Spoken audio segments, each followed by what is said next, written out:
From the banks of Dewey Lake, it's the Dewey Pod Monster.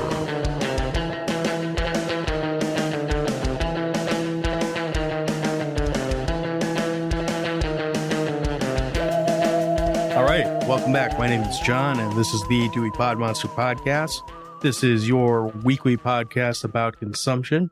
And with me this week, of course, is the host of the Dewey Pod Monster podcast. He has a sack on his head. His name is Sean, and he is the authority on Michigan craft beer. Sean, how are you doing today? I can't see in this thing. Is It's this accurate. There's only one hole in it. I supposed to have a hole. Just one hole. Yeah, I'm supposed to have a hole in this One thing? hole. Yeah. Only one. Can't see. Hold on. That's the extent of my improvisation skills. Better than Paranormal Highway, but what are you gonna do? It should be slightly better than Paranormal Highway, although this episode's going to come out before that, so I guess that's a little teased. That's what we call a teaser in the business, folks. You didn't seem very thrilled by that response. Anyway, this is a holiday podcast. It is still the holiday season here. If you're not aware of that, then you're fucking dumb. It's presumptuous.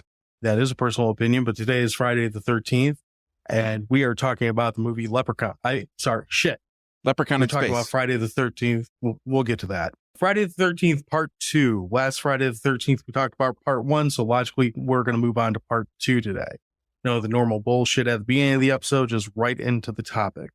So, this is the follow-up to the original Friday the 13th movie. That's why it's called part 2. Do we even want to bother with plot of this?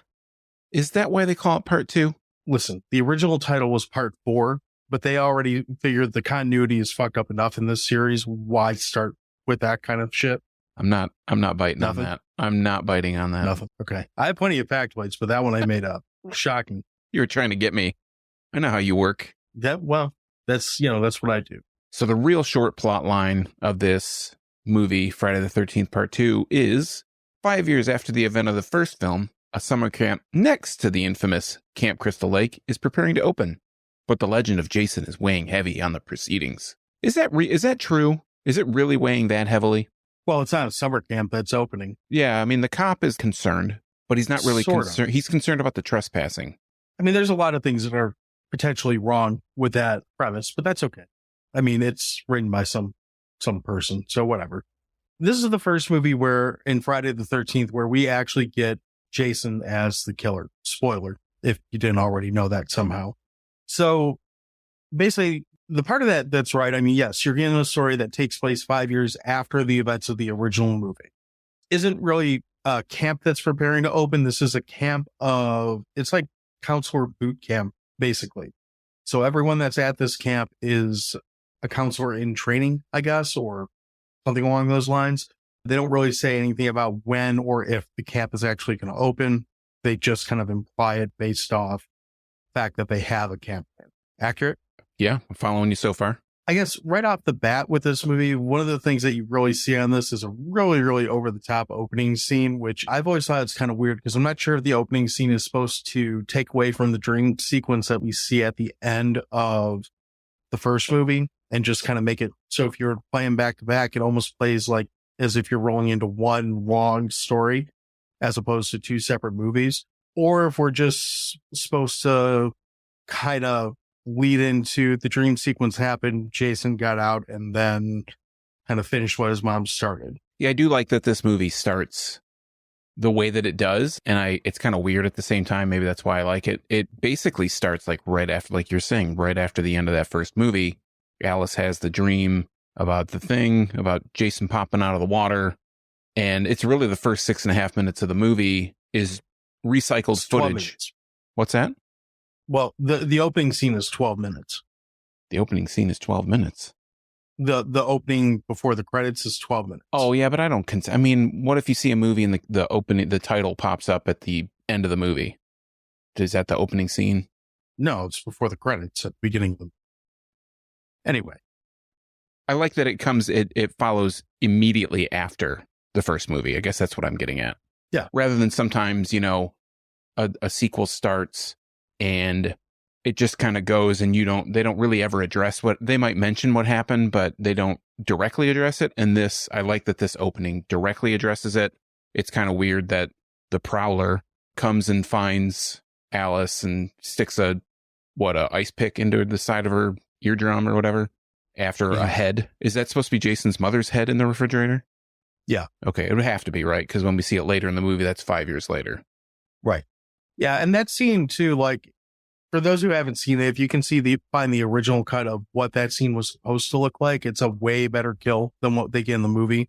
This movie goes down the road that pretty much every Friday the 13th movie from this point on goes down, where it just constantly fights the MPAA for violence and gore. And now we get movies like Terrifier that just blow that out of the water. But in the original scene, it not only goes through the temple on her head, it goes through her nose as well and kind of shakes her around a little bit before he kills her. So it's a much more interesting looking shot. Yeah. I guess the actress got hurt too. The original final girl from the first movie, she got hurt from that because the retractable ice pick didn't want to retract. So actually kind of stabbed her a little bit. Oh, nice. This one's just got a different vibe from the first movie, though. I mean, right after that, you go into a much more, like, it's a very similar, like, opening credit scene, but the music in it's kind of one of the things I really like about this opening scene, because it's very similar to the first movie, but it goes right into this, like, over-the-top, spastic, like, symphonic, like, strings chord. Like, it feels very rushed and panicked right from the second that you're seeing names pop up on the screen. So you get through this and it almost resets the story. This movie is a lot of ways comparable to one of those sequels that's kind of like an Evil Dead 2 or even like a Halloween 2, where it's almost retelling part of the movie to begin with before it even starts really rolling into what you're going to see for the new stuff. What you're telling me is it's like a Silent Night, Deadly Night Part 2. A little bit. Yeah. I had There's to no throw that in garbage there. day. That's true. Nice. So already checked marks off the score. Well, there's a lot of things you could say either way there. I mean, you know, almost everything about this, like how this movie starts, feels very similar, if not identical, to the first movie. As far as, you know, you don't have a Kevin Bacon in this, but you get young guy and his girlfriend that roll into town. They go have Crazy Ralph tell them that they're doomed. They go to camp anyway. They show up and kind of start to get settled in. And then at some point they realize there hasn't been anyone killed in a while. So they start introducing the killer. I think there's things in this one where it does better. I generally like the cast in this movie, or at least some of the cast, more than the first movie. I think your main characters being, what's his fucking name? Well, your main character is Jenny and Paul, who's like king of the counselors, and Jenny, who's like your final girl in this, that is a child psychiatrist, I think they say. They have douchebag Ted, make sure I pronounce that right, who is kind of like this squirrely, ratty looking dude, but manages to be the only person in this franchise that survives by making the wise decision to stay at the bar and continue to get drunk. I think that would have been you and me. We would have closed the bar down and gone to the next one, because that's what he does. Yeah. Then you also have, I think it's Jason, who's the other lead male, who's like one of the younger kids, the one with the oversized truck, and Sandra, his girlfriend, who at the time of the movie was underage, so they had to cut a bunch of her stuff out too. They just seem more believable as far as like being young, dumb teenagers. I guess maybe because one of them was a young, dumb teenager. They seem, I don't want to say they're more relatable, because I always feel like these characters always have a little bit of like, you're so fucking dumb to them, but they seem more likable about being that kind of young and dumb. And I feel like the characters from the first movie were a little bit more grating. Like they had a little bit more of an annoying quality, whereas these characters seemed, like you said, a little bit more relatable. They seemed, I mean, I wasn't sad that they died. And some of them, like Terry, the girl with the wearing the short cut off t-shirts all the time, she really doesn't have any lines. Like she's there to be the one that gets nude, it seems like. But they don't do anything that's like annoying compared to the first movie. You even find a character that you can almost be sympathetic to with Mark, who's the dude in the wheelchair, just because he's kind of self-degrading at several points in the movie for the short period that he's in there. And I think it's Vicky is the other girl that's like throwing herself at him, literally. And he's still like, yeah, I'm in a wheelchair. You probably don't want any of this. So just kind of scoots away and stuff. So every one of the characters that has any real meaningful screen time, well, there's one who's, I think his name's Scott. The other dude is kind of like a creep in this. You feel pretty good when he gets his, but for the most part, the characters in this just are more likable in general. It kind of leads to making the parts of the movie where Jason isn't in the movie a little bit more enjoyable. And real small trivia on the character Scott, who's played by Russell Todd. He is in Chopping Mall. He's one of the... Yes, he is. He's the husband, right? Or the boyfriend of the girl. They have the truck. He's the one that goes in the cigarette machine, isn't he? No. In Chopping Mall? No, he's one that kind of survives a little bit longer of the guys, because the guy that goes to the cigarette machine dies like really quick. Yeah, he's like one of the first one that dies. So basically, yeah, what happens in this movie, so all the campers get to camp, they get the rules, they say basically give you the backstory of Jason for a second time, where they retell you the story of what happened in the first movie. So no need to watch Friday the 13th Part 1. They're going to tell you about it twice before they even really start doing anything in this movie. And then they basically say, hey, this is your last chance to go into town. Let's go get trash. Whoever wants to stay here stays here. That separates what looks like about 30 people down to, well, there's a scene where they're running in the woods, and there's a bunch of them that are in there. So it pares the group down so Jason has a more manageable workload for a night of murder. There's a bunch of people here. They're insignificant people, and some don't even have names. And that's fine. So once they get back, they head to town.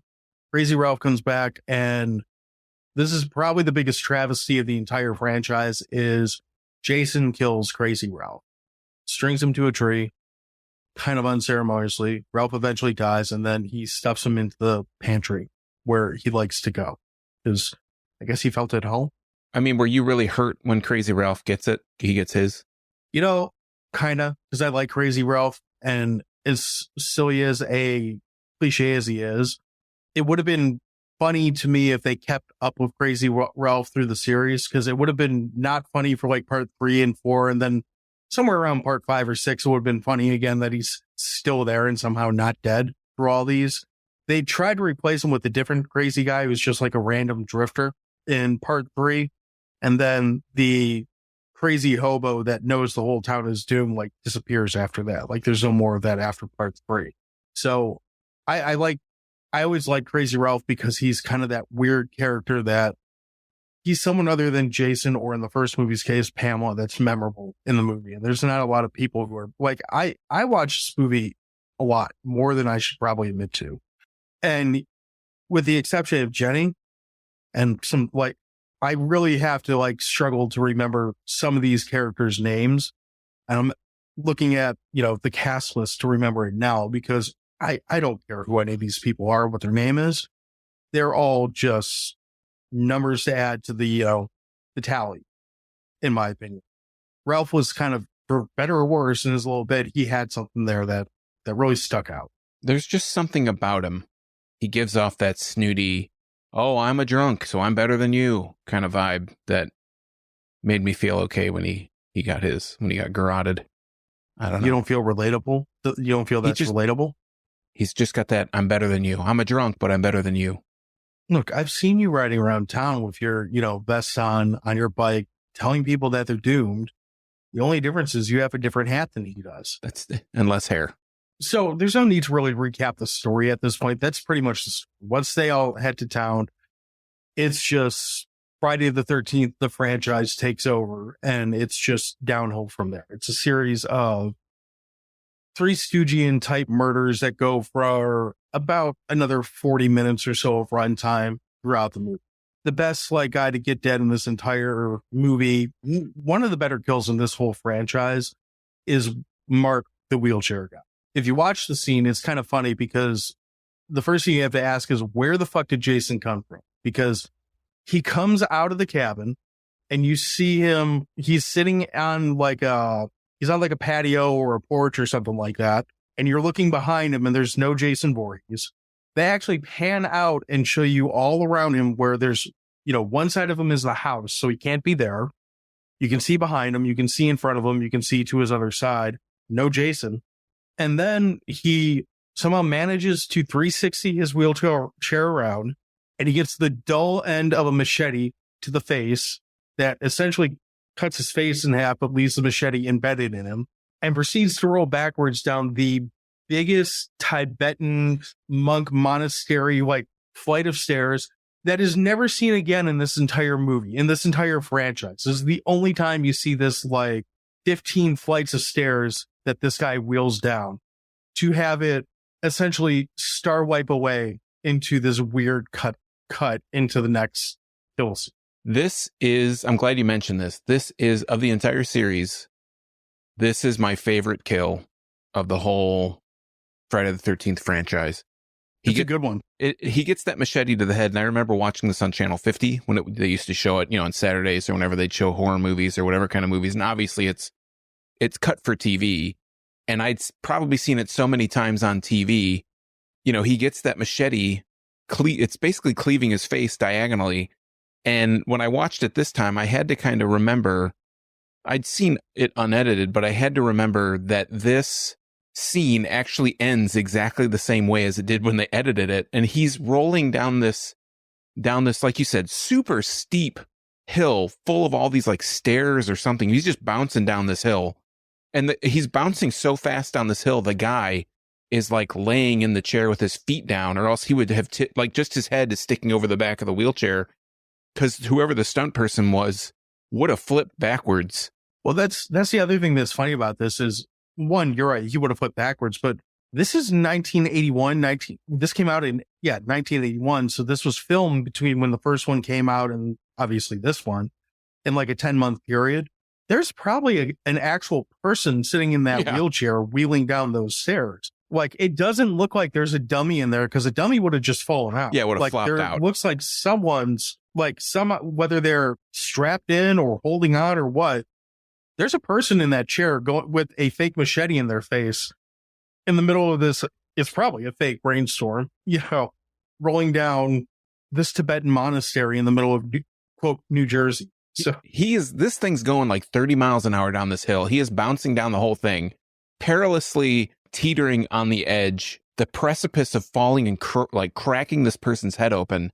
And the way that this is edited, it's just this like zoom and, like you said, fade to white into the back of his head. And then it's just the next scene. And I just remember it being on Channel 50, and I think they cut it at the zoom. Like, that's when they'd go to commercial. Mm-hmm. Not cut as in edited, but that's just like the commercial break. It makes sense. That's a logical spot to put a commercial break if you're going to do it. And at the time, I think that I saw it, it really just kind of freaked me out, because, like you said, that's a real it could be a dummy, but just the balance that you have to keep. Like it. The balance that you have to keep in a chair like that, so it doesn't flip over or spin around. Or how many takes did they do for this? This is like a real person. I don't know. Putting themselves in peril for this ridiculous scene. It's my all-time favorite kill in this movie series. And the fade that it does is so weird to have right in the middle of a movie. It's the kind of fade that looks like a trailer cut, like the kind of thing you would put in a trailer and then, fade to Friday the 13th, part 2, blah, blah, blah. Yeah, like popping out of the background in red or something. Yeah. Right. So, but here it is. And I can't think of another movie other than, like, I think they did stuff like that in like Machete and like some of the newer, like more stylized horror movies. But I can't think of another movie from that era that uses that fade to white smack in the middle of the movie quite like that. It's almost like a YouTube videos. Jump cut or, transition more so than an 81 movie. It's another one too that, again, the original video that I can't remember his name now, but the guy who did the makeup on it kept an unedited video of all the original effects, which has made its way to Blu-ray, and now it's on YouTube. That's the other kill that's really worth seeing, because as gnarly as the machete to the face looks in this cut, the original cut is just way like, you basically see the dude's face explode. It's way gnarlier in the original cut. So yeah, that's worth finding. You probably can't even find that on YouTube, because they probably pull it down for it being too violent. I feel like standards have slipped. Like you said, this got a bunch of probably, suggested cuts from MPAA, whereas, like you said, Terrifier now, I mean, that's 6 years ago. That's that old, and it's that like offensive or that violent, and no cuts. It's just like, okay, whatever. So Mark's dead. Now we have to go, murder by numbers, some shithead that ends up in a mall, and some halter top wearing bluesy. So there's other funny things about this too. Like, of course, the girl wanders down to the lake, sees a lake, and says, I guess I'm just going to get naked and jump in the lake, which I haven't been in the woods with women very often, but never have I been in the woods and seen them just decide to disrobe. No, I'm in the same boat. I guess I went to the wrong woods. Wrong lakes. So basically, as soon as that happens, you know she's about to get dead. We were talking earlier about how this movie really has some parallels with the first part one. Yeah. And the scene in particular that I'm thinking of is the Jeff and Sandra scene where they're in bed. It's reminiscent of the Kevin Bacon scene from the first one where the spear gets put through his throat. But this one, I don't remember. You don't even see anything. It's just the spear that Stu had been carrying around with his little mask during the ghost story near the beginning of the movie. That thing's sharp as hell, and he just puts it right through. It's almost like they copied that specific kill, but in reverse from the first movie. So there's another Italian horror film, I think it's called Bay of Blood, which has a kill that's one that comes up whenever you look at anything on this movie, because it's almost shot for shot the same scene from this other movie. It is kind of the same idea as the Kevin Bacon kill. That's a scene that got cut down a lot for two reasons. One was the MPAA thought it was too violent because they're dicks. And two, the girl, Sandra, she lied about her age when she got the part. So they shot the scene. There was nudity in the scene, and she was 17 when they shot it. So when they found out she was 17, they basically burned any of the film that had her nude on it to, probably not go to jail. CYA. Which is probably smart. And it's almost one of those, like, do you shit on them for that? Like, or do you shit on her for that, for lying about her? Like, who's the bad guy there? But it happened. So what are you going to do? But yeah, that spear, which I would have thought would be like a fake spear, considering that Ted goes all crazy like woodsman with it maybe an hour before this happens in movie time. And you to use a phrase you've used before, it's like the Ginsu knife of spears. This thing goes through two humans, a mattress, maybe a box spring, and sticks in the floor. No problem. Jello bones and box spring and mattress for that matter. I mean, that's probably what they really were. I got to bring up this Ted situation. I don't remember mousy, scraggly. I don't know what adjective you used for him, but you look at the guy and he just looks like a skinny, nerdy, he's got his nose is a little bit big. He's like red-haired guy. He just kind of looks like he's going to be the nerd of the movie. When he talks, he has like that New Jersey accent, and he jumps out during Paul's ghost story and he has this mask on. He's got the spear. That guy looks like a Greek god. He is like chiseled out of marble. He's got like an 8-pack. It's just like totally ripped. Like, really? This guy? I was jealous. I was a little jealous. Does a lot of sit-ups, apparently. Maybe he's a runner. I mean, he's definitely not just, they show him drinking a shit ton of beer in this movie, but I don't think that's all he's doing. EPO. What's that? EPO. EPO? Yeah, that Lance Armstrong shit. Oh, cheating? Yes. How do we get to the bedroom? We skipped the whole, like, skinny dipping scene, didn't we? You were talking about it. Oh, so this is, actually, we went in reverse order because the skinny dipping scene happens before Machete, because Scott's the first guy that dies, but he also is another one. So what's up with Jason using knives and sharp objects the wrong way in this movie? He's inexperienced. I mean, he's just a young it is? guy. So we have to think about how old he is. This is supposed to happen 5 years after the first movie, right? Right, but if the events of the first movie, like I've heard him say they're as much as 40 years after the original event where supposedly Jason drowned. So it's all, fiction. That's fun to say, and that's nice to say, but the period that it's everybody, they don't dress period appropriate. It's supposed to be the 40s or whatever, and it's like, well, how come they're not dressing in suits when they're at summer camp? That would be pretty funny, actually. Little zoot suits at Camp Crystal Lake. I mean, that seems appropriate. You wear suits to a baseball game, for shit's sake, in the 40s. I kind of get the impression that he's probably somewhere between like 16 and 8, like maybe 20 at most in this movie. And if you look at the build of Jason in this movie, he's skinnier, which kind of makes sense because he's eating squirrels and like shit in the woods, presumably. Gourmet meals like squirrels and shit, as you do. Yeah. White Castle. I mean, when we see They got his, White Castle there, right? yeah, New York, New Jersey. When we see his face at the end of the movie, he looks like a younger guy. He looks like his 20s ish. So I would just chalk it up to inexperience. I think, he seems, the other thing about this movie, he seems more human. He doesn't seem like the superhero or the supervillain, I guess. Well, he's definitely not the super zombie at this point, or the Frankenstein version of Jason that it becomes later. He's not really warping around as much. Yeah, he doesn't have his telepathic whatever powers yet. Truthfully, he's a little bit more clumsy in this one too. Like, he stands up on a chair that's clearly not going to hold him and falls through and screws up. He looks genuinely concerned when Jenny comes at him with the chainsaw, which I get the impression, like, by part 6, he would have been like, go ahead, cut my arm off. Just kind of let it run into him and freak the other person out. Paul puts up a fight with him. Like, he, just straight up wrestles with him in the middle of the cabin, and Jenny straight up kicks him in the dick, and that sends him for a good 20 seconds, puts him on the ground as you would a normal human. Just seems like he's much more human. If we look at the first movie with his mother, she's a human too. She doesn't exhibit any kinds of signs of being superhuman. She's just deranged. Crazy. Yeah, she's crazy.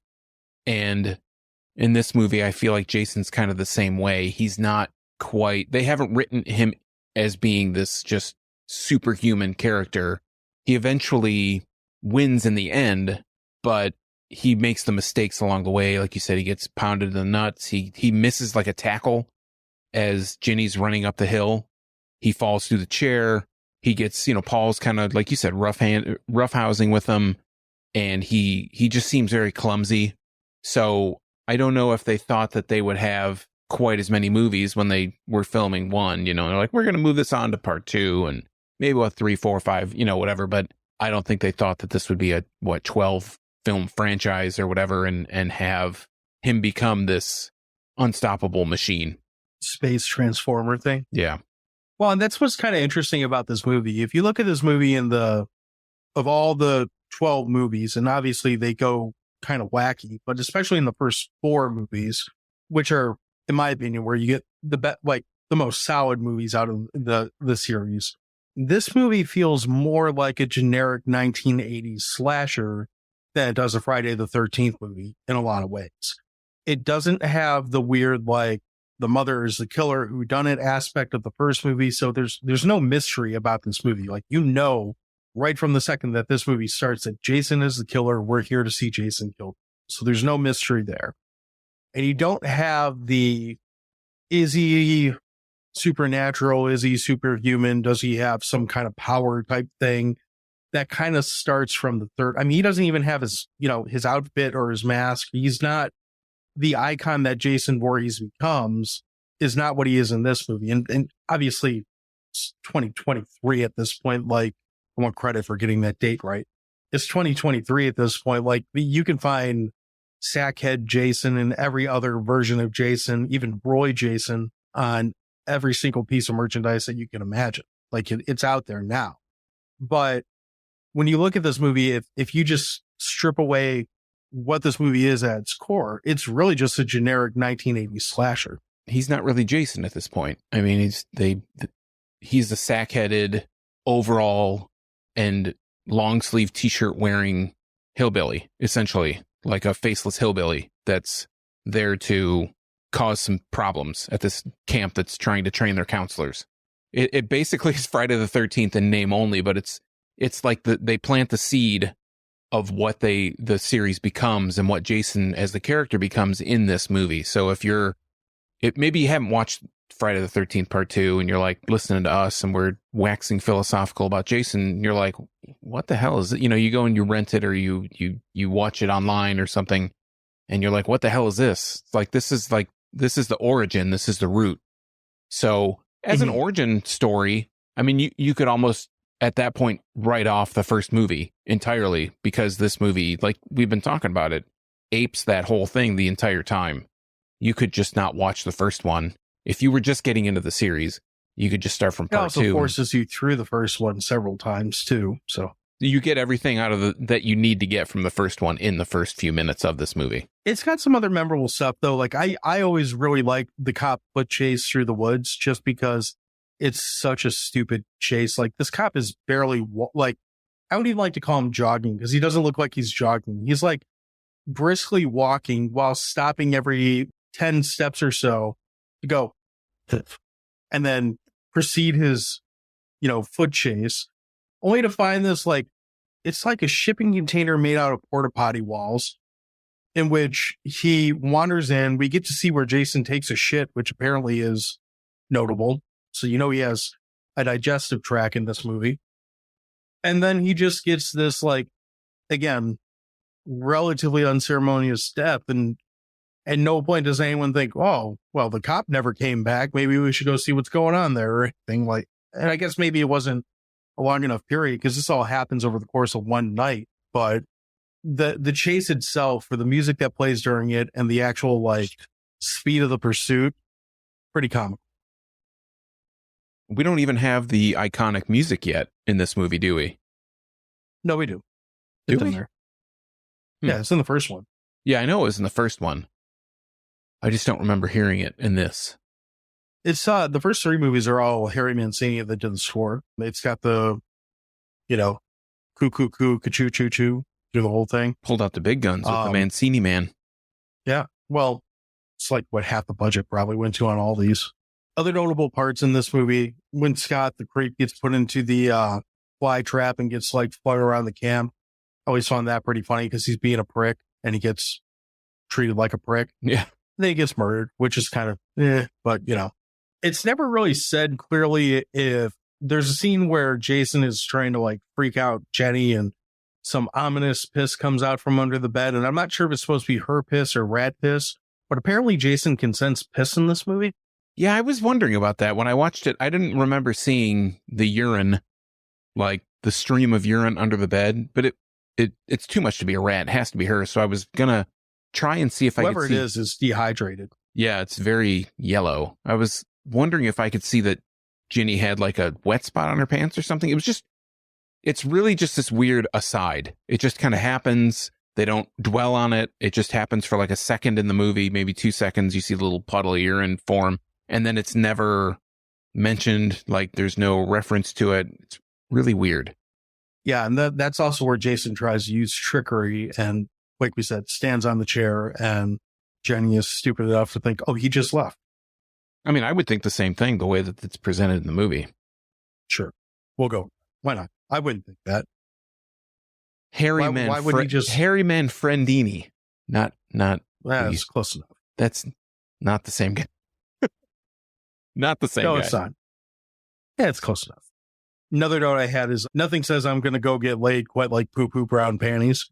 Who has poo poo brown panties? What's her name? The one that's going to get it on with the handicap guy.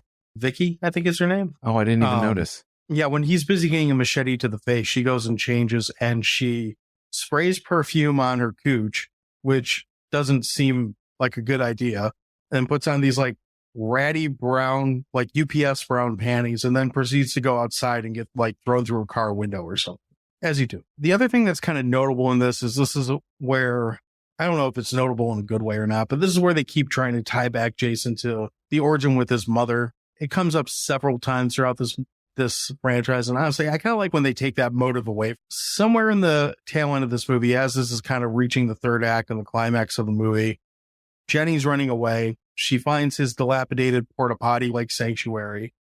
You get a really, really cool shot where she goes into this cabin as asking for help, as if you took one look at this cabin, you would think this is not the place to look for help.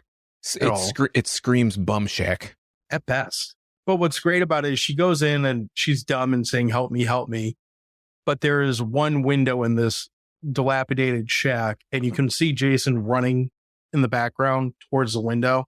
And it's a really cool shot, actually, for 1981. You never see him quite catch up to the window. Like you just see him way in the distance and getting kind of closer and closer and closer. And then she notices him. She's like, oh, fuck, I'm going to go deeper into the bum shack. And she finds his mom's head. And this is where the whole Jason is a mama's boy, like mythos really comes from. It's a little cheesy. It kind of works if this was going to be a one-off type of movie. But the fact that we got 10 movies after this kind of makes it a little bit, it opens up the idea of basically for the rest of the franchise that like Jason is just dumb enough that you can confuse him by looking like either him or his mother. Ginny being the child psychologist really puts that spin on it. She puts on the sweater. It, like you said, it really shows that the power that Jason's mother has over him. And it's like it seems like the saving grace for 80% of these movies for the characters that are trying to get away from Jason. They crack the code, but Ginny was the first one to do it. Comically after that, like Paul miraculously shows back up and you find out he is not dead at this point and starts wrestling Jason in the bum shack again. And they manage to go back to the camp, and this is kind of where the biggest atrocity of the movie comes. This is kind of where the biggest down point of the movie comes is you get another fake dream sequence ending, which they did in the first movie and the second movie. And kind of like, I'm almost positive I said this in the first movie we talked about, but similar. How much better would this movie have been if they had not tried to, if they left the ending where Jason jumps through the window, Sloth from Goonies is saying, hey, you guys, drags her out, and that's just the end of the movie. These first two movies, when they start playing that saccharine kind of really just out of place song, you know something ridiculous is going to happen. Well, there's that. And, you know, the first one I said was one of the best like jump scares in cinema because it was so well executed the first time they had Jason pop out of the lake and all that. This one, it's pretty good, but it's so like, you know, it's coming. Like, there's no way that that's the end of this movie. Like, especially, I didn't see this movie when it first came. I wasn't even born when this movie first came out. Having not seen these like in a theater or anything, knowing what you were getting into to some extent with Friday the 13th movie, I was like, this is only the second movie. There's no fucking way this is how this movie's going to end is with him being dead. Like you said, you get that sappy music and you know what's coming. And how much better would it be for the mythos of Jason if you just drag her off into the night and, you know, we don't get Jenny coming back, which we didn't get anyway. So it's almost not even worth it. Yeah. Why even bother? I mean, without just gushing over this movie over and over again, because this is one of the better, not the best by any stretch, but one of the better movies in the franchise. You want to get the hot dogs on this? Yeah, let's just jump right into the bun. All right. For me, this movie, I give it 6.5 hot dogs out of 11 poo-poo brown panties. This was one of the first Friday the 13th movies I remember seeing, like I mentioned, Channel 50, seeing it on there. And I think I saw this before I saw the first one, but I knew of the series and everything. And while it's really not probably the best in the series, I have a soft spot because of that. I like the way the pacing. I like the tension that it builds. It has tension where it needs to, but I feel like this one, even more than the first one, relies a little bit too much on jump scares rather than kind of slowly terrorizing the audience. The movie is also the first one to give the introduction of Jason Voorhees for real, like potato sack and all. He's just still a guy for the most part. He misses tackles like we talked about earlier. He breaks chairs.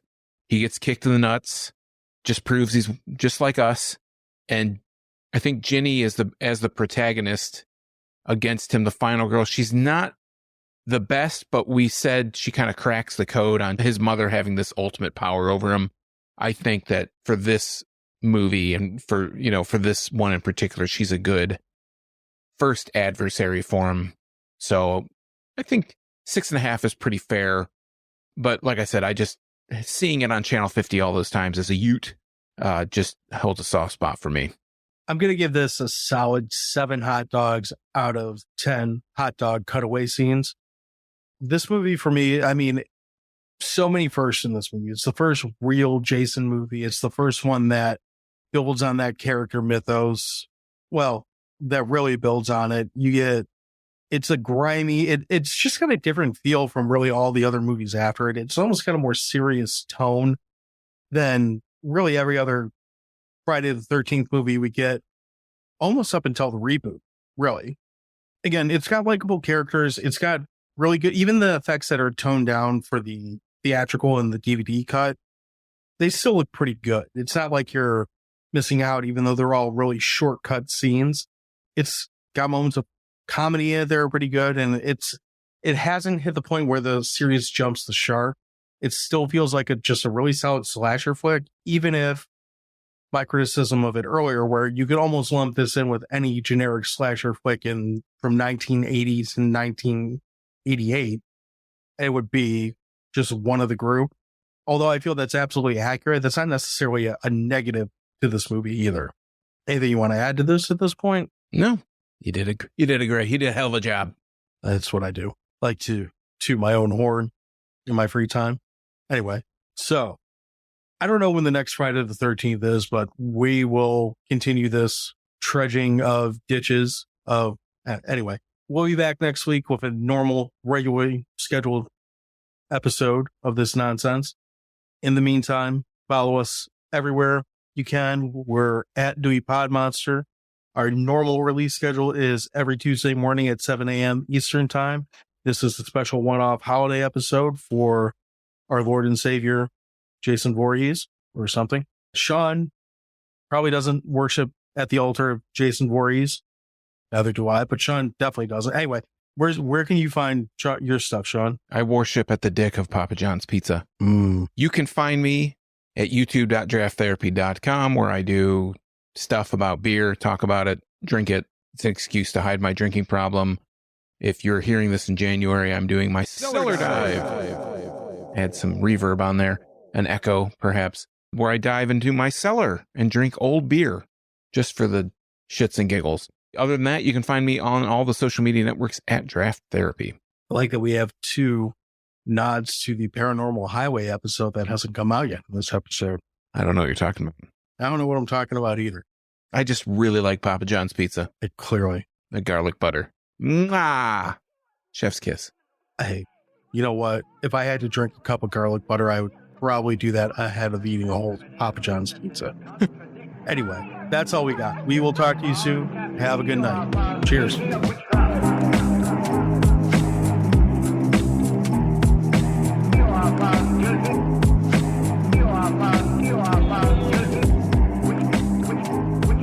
You want to start with the plot on this one, or should we start with some just kind of other stuff? I don't have it pulled up. I could do that. You don't have it pulled up. Jeez, we are so prepared for this show. I know. I asked you to start early, and not even prepared. What a jerk. It's okay. What a jerk this guy is. Okay, hold on. I should probably have it open anyways, because it's nice to have all the shit open. I mean, it's ideally helpful. Yeah. So it's nice to know what you're talking about sometimes. I mean, not all the time. Sometimes it's nice to just pretend like you know what you're talking about. This part's all going to get edited out so heavily, isn't it? Nope. It's all staying in.